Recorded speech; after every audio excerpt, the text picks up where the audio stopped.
네, 두 번째 상담 시작해 보도록 하겠습니다. 정확한 상담을 위해서 사전 접수를 받고 있고요. 제작진과 충분히 논의를 거친 내용을 바탕으로 최고의 진학 전문가 선생님께서 분석해 주신 내용을 오늘 생방송을 통해서 전해드립니다. 자, 전화 연결해 보도록 하겠습니다. 여보세요? 네, 여보세요? 네, 여보세요?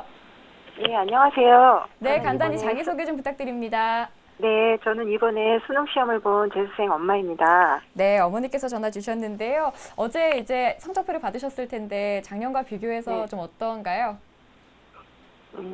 모의고사 성적보다는 좀 안 나와서 아쉽긴 하지만 작년보다는 나은 것 같습니다. 아, 예, 그렇군요. 어머니 이번 상담과 분석은 류성희 선생님께서 해주실 거거든요. 선생님과 먼저 인사 나누실게요. 네, 네, 어머니. 안녕하세요. 예, 안녕하세요. 예, 고민은 조금 가지고 계시죠? 많이 고민스럽습니다. 그래요. 가장 고민되는 것은 어떤 거예요? 올해는 꼭 대학을 가야 하거든요. 예. 안정권 대학과 학과를 알아보고 싶습니다. 예, 예. 아, 제가 목소리가 조금 잠겼는데 준비를 좀 많이 했다는 얘기거든요. 잘 들어주십시오. 예, 오늘 도움이 될 수 있도록 하겠습니다. 네, 그러면 먼저 우리 학생의 내신 점수 그리고 수능 점수 살펴보도록 하겠습니다. 예, 화면 보시면서 같이 설명드리겠습니다. 우리 학생의 전 학년 평균 내신 등급을 보면요. 국어가 2등급, 수학 3.17등급, 영어 1.83등급, 사회 2.38등급, 평균 2.34등급입니다. 실채점 점수를 보면요. 표준 점수로 볼 때 국어 B가 130점으로 1등급, 수학 A가 133점으로 2등급, 영어 130점으로 1등급이며 사회 탐구 중 법과 정치 66점으로 1등급, 사회문화 64점으로 1등급으로 총점 523점, 등급 평균 1.25등급입니다. 백분위 점수는 국영수탐 합계가 382점입니다. 여기에서 우리 학생이 제2외국어를 보았는데 성적이 사탐 한 과목보다 매우 좋거든요. 좀 더 좋은데 이걸 잘 활용할 수 있을 거라는 생각이 들어요. 사탐 한 과목으로 대체할 경우에 표준 점수가 531점으로 8점 정도 상승하고 백분위가 383점으로 1점 상승하게 됩니다. 이 부분을 충분히 활용해야 될 것이라고 생각하고 내신 성적에 비해 수능 성적이 훨씬 높거든요. 과목별 반영 비율 및 내신 반영 여부를 충분히 고려하는 점이 좀 중요할 것이다. 이런 생각을 좀 해봤습니다. 정시에서 희망하는 대학 살펴보겠습니다. 가군에서는요, 이화여대 초등교육과, 나군에서는 성균관대 인문과학 계열을, 다군에서는 중앙대 경영경제대학을 희망하고 있습니다. 네. 자, 우리 학생의 수능 점수를 살펴봤는데요. 이제 수학만 2등급입니다. 그렇지만 백분위도 93이기 때문에 높은 백분위라고 볼 수 있고요. 네. 전 영역 전부 다 이제 1등급이라서 매우 우수한 상위권 학생인데요. 아까 유소연 선생님 말씀하셨던 것처럼 제2외국어 점수도 좋습니다. 그래서 제2외국어를 이제 사탐으로 대체할 가능성이 높은데 이제 상위권 대학들이 발표하는 변환 표준 점수를 반드시 확인하셔야 될 것 같고요. 단순합으로 이어지지 않기 때문에 이런 점을 조금 유념해서 지원 전략을 세워주시면 좋을 것 같습니다. 자, 그럼 이제 선생님께서 우리 학생의 어떤 정시 지원 포인트부터 좀 짚어주시죠. 예, 제가 아까 어머니께 말씀 못 드린 게 있는데 우리 학생이 작년보다 성적이 좋다고 그랬잖아요. 네. 칭찬을 해주셨는지 꼭 여쭤보고 싶었는데 정말 노력 많이 했을 거예요. 해주셨을 거라고 믿고 우리 학생이 전반적으로 고른 성적을 가진 학생이 그렇게 많지 않은데 정시 지원 포인트 말씀드리면요. 과목별 반영 비율이 비슷한 대학이 유리하겠다. 이런 말씀을 좀 드립니다. 25대 25대 25, 25 이 정도가 좋겠죠. 또한 백분위보다는 표준 점수 반영 대학이 조금은 유리하겠다. 이런 말씀을 드리고 조금 전에 윤 선생님 말씀해 주신 것처럼 제2외국어 과목을 탐구 영역 한 과목과 대체하는 대학 아마 대부분이 대체하는 것으로 알고 있는데 그걸 활용한 상담도 같이 한번 병행해 보겠습니다. 아까 어머님 말씀하신 것처럼 재수생이기 때문에 안정지원이 필수고 적정의 경우도 안정지원에 가까운 대학을 생각해 볼 필요가 있겠다 이런 말씀을 좀 드립니다. 질문 하나 좀 더 드리고 싶은데 어머님 그 가군에서 초등교육과 희망하셨잖아요. 네. 예, 초등학교 선생님을 우선적으로 생각하고 있는 건지 그게 그건 좀 아닙니다. 궁금하거든요. 그거는 아니고요. 예. 이 점수 때 가장 적합한 대학을 찾다 보니까 그 과가 어떨까 싶어서 예. 한번 넣어봤습니다. 한 번 넣어보셨어요? 인생의 중요한 문제인데 이 부분에 대해서 함께 고민했으면 좋겠다는 생각이 들고요. 그래서 제가 교대 쪽을 한번 생각해봤다는 말씀을 드리는 겁니다. 계속해서 수능 영역별 반영 비율 함께 좀 살펴보도록 하겠습니다. 이 부분 좀 중요하다고 생각하거든요. 네.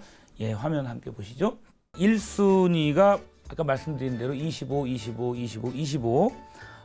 표준 점수에서 1순위가 그렇고 2순위가 수학하고 영어를 좀 더 높게 반영하는 35, 35에 해당하는 대학이 2순위가 되겠습니다.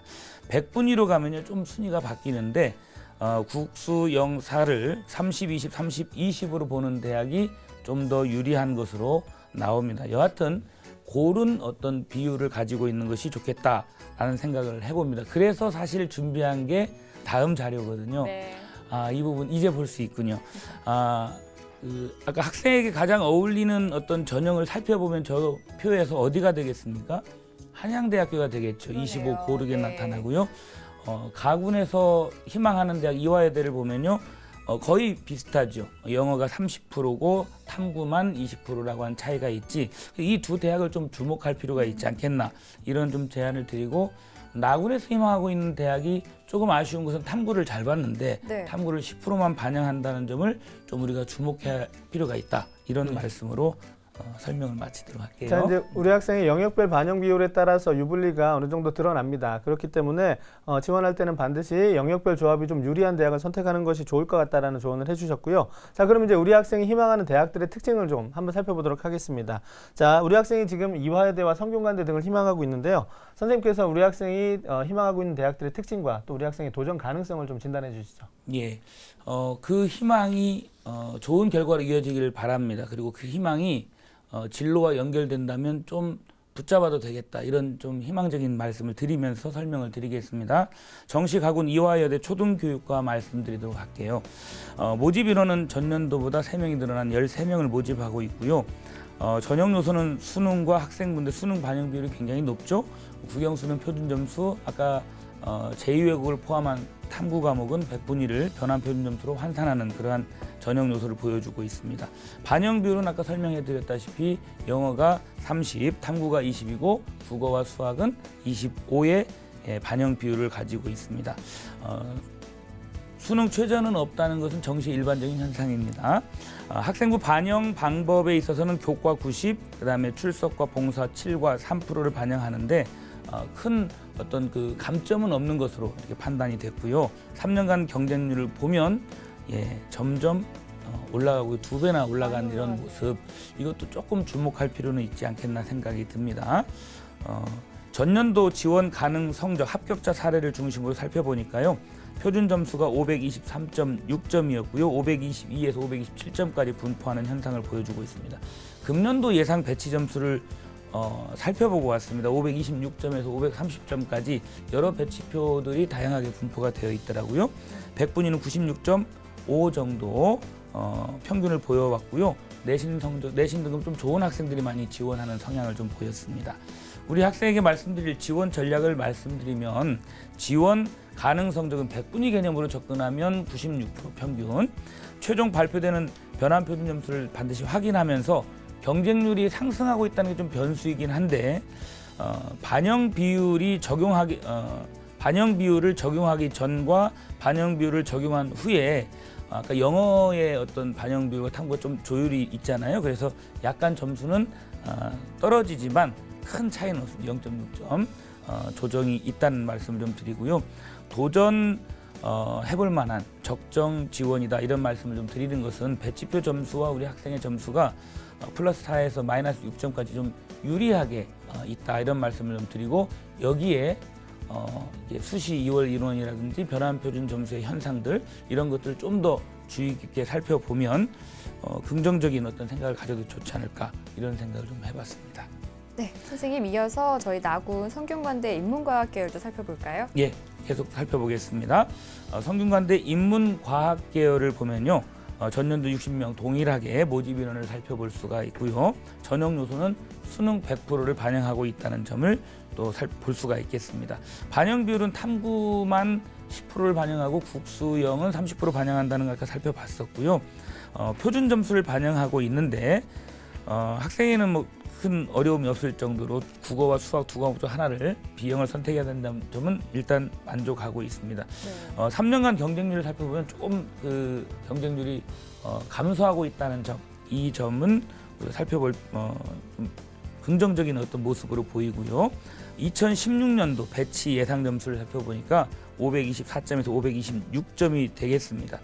지원 전략에 있어서 우리 학생의 경우는 531점이라는 높은 점수에서 탐구 과목을 10%를 반영하는 바람에 526.8점이라고 좀 다소 낮아지는 모습을 볼 수가 있습니다. 그럼에도 그 예상 점수에 비해서 약간 2점 정도 상향되는 점수, 2.8에서 0.8점 정도 플러스가 되고 있다는 점은 긍정적인 표시가 아닌가 생각이 듭니다. 예. 자, 우리 학생이 희망하는 대학들의 특징과 이제 도전 가능성에 대해서 이제 판단을 해주셨는데요. 이제 두 대학 모두 우리 학생이 이제 우수한 성적이다 보니까 적정하다라는 판단을 해주셨는데, 네. 자, 우리 수험 그 학부모님께서 좀 참고하셔야 될 부분은 전년도에 이제 자료가 합격자 자료가 표준 점수였습니다. 그러니까 작년도 표준 점수 자료와 올해의 표준 점수 자료를 이렇게 단순하게 비교하는 것은 좀 상황이 달라졌기 때문에 네. 좀 위험합니다. 그래서 표준 점수의 경우에는 전년도 상황과 올해 상황이 달라진 부분을 함께 고려해서 이제 비교를 해주시는 게 좀 필요할 거라고 생각이 되고요. 그러면 이제 우리 학생이 지금 희망하고 있는 대학들의 이제 합격 가능성도 어느 정도 있지만 또 우리 선생님께서 생각하시는 좀 더 나은 대학이 있다면 조금 더 추천을 해주시죠. 예. 화면 보면서 설명을 드리는데 계속해서 대학들이 변환 표준 점수도 발표하고 있기 때문에 끝까지 주목해야 된다는 점과 아울러서 가군의 상향, 도전이라고 할 수 있는 상향에 해당하는 대학이 성균관대 경영학과, 소신 적정이라고 할 수 있는 대학이 이화대 초등교육과, 적정이냐 소신이냐 부분에서는 그 경계선에 있다라고 좀 말씀드려보고 싶고, 안정권에 해당하는 대학이 한국외대 영어학과로 살펴볼 수 있습니다. 나군에서는요, 상향에서 소신과 경계선상에 있어요. 서울교대 초등교육과, 적정에 해당하는 대학이 성균관대 인문과학계열, 그리고 경인교대 초등교육과도 함께 적정권에 든다라고 말씀드리고 싶고, 안정권에 해당하는 대학이 한양대 국문학과, 춘천교대 초등교육과. 그러니까 제가 초등교육과에 대한 좀 질문을 드렸던 것에서 함께 살펴본 내용이었습니다. 다군에서는 희망하고 있는 중앙대학교의 경우 추가 합격권까지 가능하지 않겠나, 이런 분석은 좀 해봤습니다. 그래서 적정 소신 중앙대 경영경제대학, 홍익대학교 국어교육과와 중앙대 간호학과는 안정권에 해당하는 대학이다라는 말씀을 드리고, 이 중에서 이제 적정, 안정, 소신, 이걸 좀 잘 선별하는 것이 중요하겠다, 이런 말씀을 좀 드리고 싶습니다. 네, 우리 학생이 지금 원하고 있는 대학교들은 거의 적정 수준으로 지금 네. 평가를 받고 있고요. 그리고 추천 대학까지 살펴주셨는데, 어머니께서 그리고 우리 학생과 함께 알아봐야 될 게 이제 수시 2월, 그리고 변화한 표준 점수가 어떻게 네네네. 되는지를 계속해서 점검을 해나가시면서 정시 지원 전략을 짜주셔야 된다는 거 잊지 않으셨으면 좋겠고요. 어머니, 저희가 자세한 내용을 이메일로도 보내드립니다. 근데 어떻게 정시 지원 전략이 좀 그려지시는지 모르겠어요, 어머니. 아직 어떠신가요? 많이 어렵습니다. 네, 제가 한 말씀 더 덧붙이자면 우리 학생이 지금 졸업생이다 보니까 또 아까 어머님도 말씀하셨는데 반드시 합격을 해야 된다고 했거든요. 그래서 다군보다는 이제 간하군에서 반드시 조금 더 손해를 본다 생각하시더라도 한 군 정도는 안정적인 그런 지원을 하시고 네. 나머지 대학을 그에 맞춰서 이제 고려를 하시는 게 어떨까 생각합니다. 네. 네. 네, 저희 두 번째 상담 이렇게 마치고요. 지금까지 상담한 내용 다시 한번 정리해 보고 정시 상담 신청 방법에 대해서 알아보도록 하겠습니다.